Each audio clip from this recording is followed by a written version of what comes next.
Now, I'm never usually one to complain, but after a dull diet of repmobiles, driving these things around all day, you really want to get something with a little bit more spice, something radical in its design. And that's why we've come to seek out Fresher Pastures, a gourmet menu of one of the world's most beautiful cars.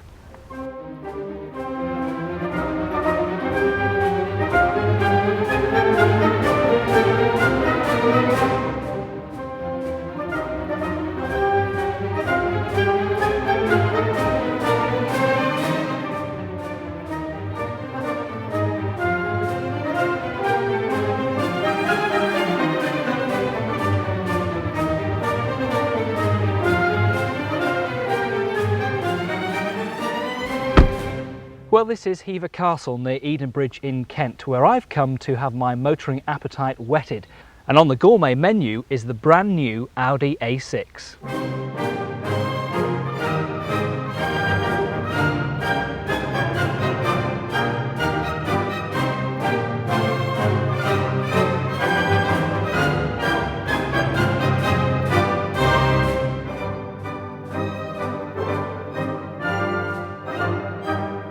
Hever Castle is a mock Tudor castle with a lovely village where we're staying tonight.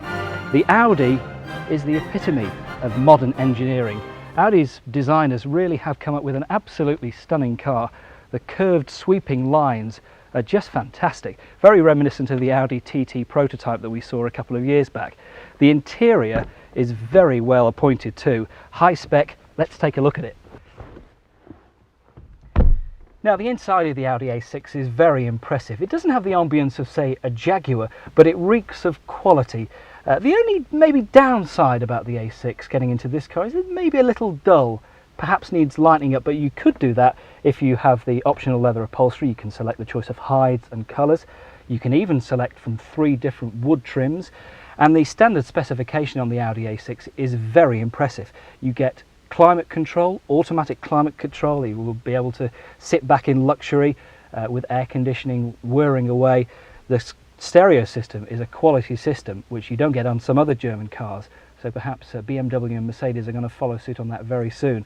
And there are nice little touches like a cup holder in the front for the driver and a centre armrest. Audi engineers worked with mathematical simulation in order to achieve the rigidity, weight and crash properties of the body of the new Audi A6. And they've also used aluminium for the engine hood, door frames and parts of the running gear.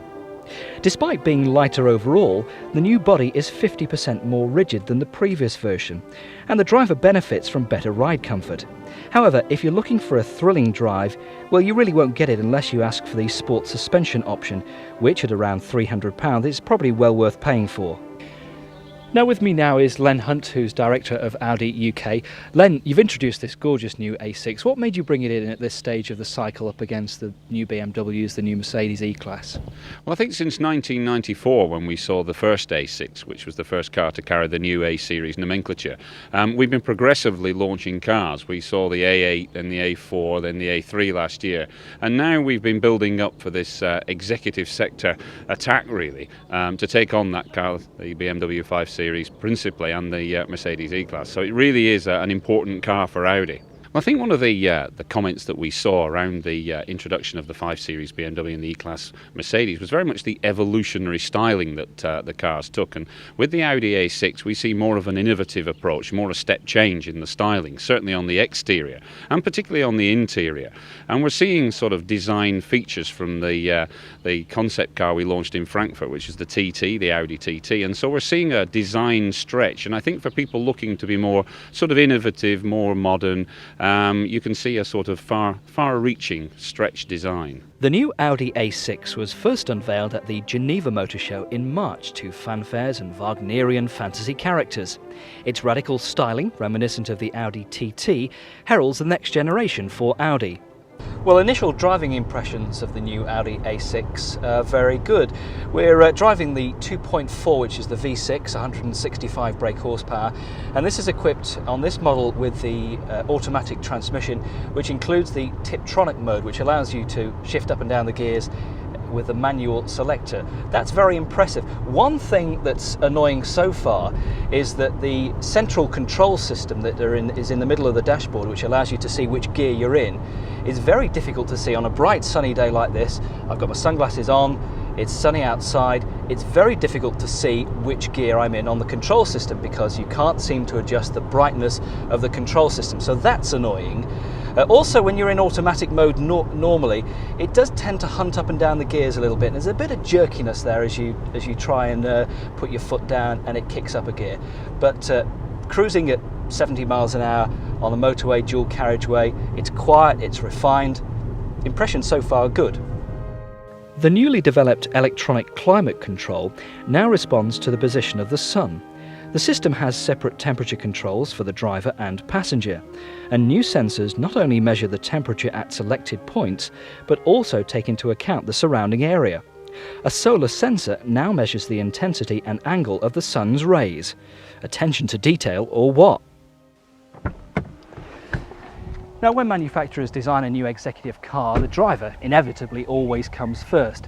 The rear passengers sometimes get a rough deal. The cabins can be very cramped in the back. But the new Audi A6 has a remarkably spacious cabin. It has class-leading knee and leg room in the rear. It has a light, airy cabin. Now, I'm 6 foot and there's plenty of space for me in the back. The seats are perhaps a little firm, but I think you'd mould your body into it quite well. Nice little touches in the rear, these two cup holders. There's a centre armrest. There's a third three-way seat belt as well. Little reading lamps, and this nice little touch as well, an executive Audi designed coat hanger. There's a good choice of engines on the new A6. There's the familiar 1.8 litre turbo engine, which is a 5-valve model.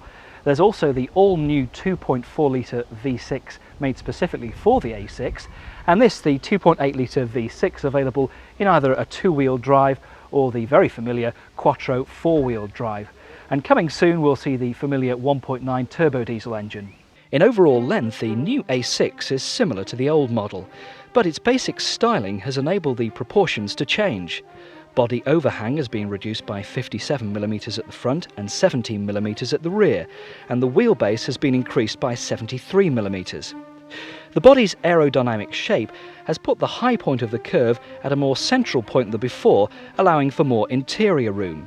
Knee room for the rear seat passengers has been increased by 62mm. Headroom is greater by 28mm at the front and 20mm at the rear. Now, you don't do a test drive with a tape measure, of course, but the overall feel is one of space and airiness, and it almost makes the BMW 5 Series seem cramped in comparison.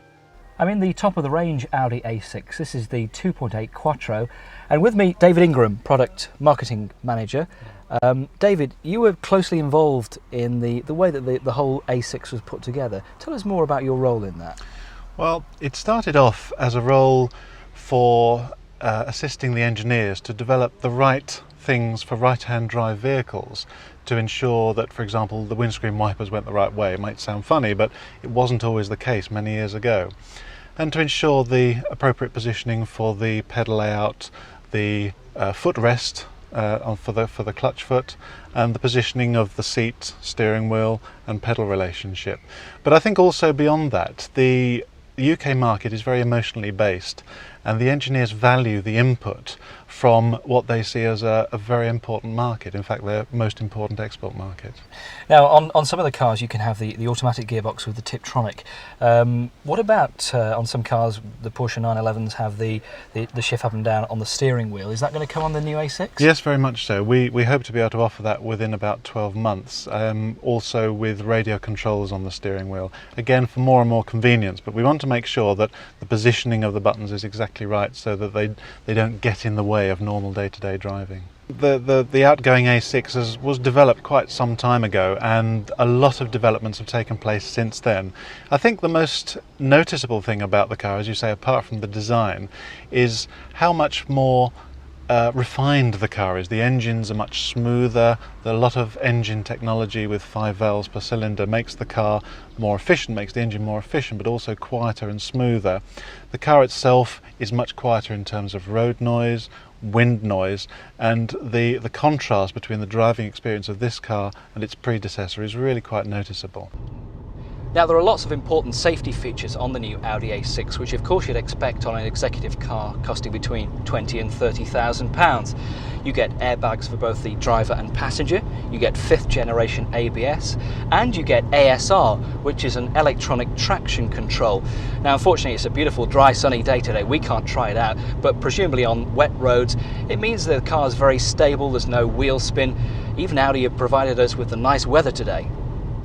A whole host of features which really are designed to give a very safe feel to the driver's sort of driving. I mean, and what we don't want to do is confuse him with all sorts of things he has to do, so we tend to just put them there. And really we don't want him worrying about electronic diff lock or anti-slip control or ABS, but just want him to be confident that in the back of his mind, should he get into a situation where they're needed, they just happen automatically.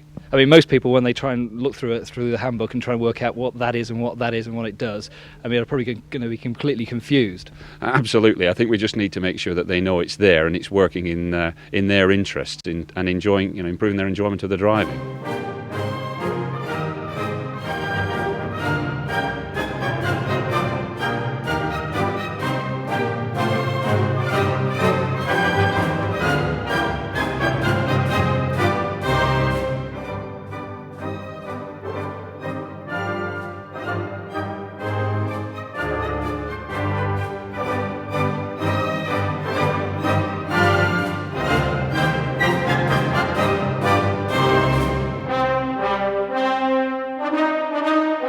So, all in all, this brand new Audi A6 is a very classy executive car. You'd be happy to pull up in the company car park in this. The prices are very competitive. This car is £1,000 cheaper than the rival BMW. Specification is very high as well. So if you want a car that's well built, reliable, solid, and it's made in Germany, try out the BMW, try out the Mercedes, but don't forget the new Audi A6.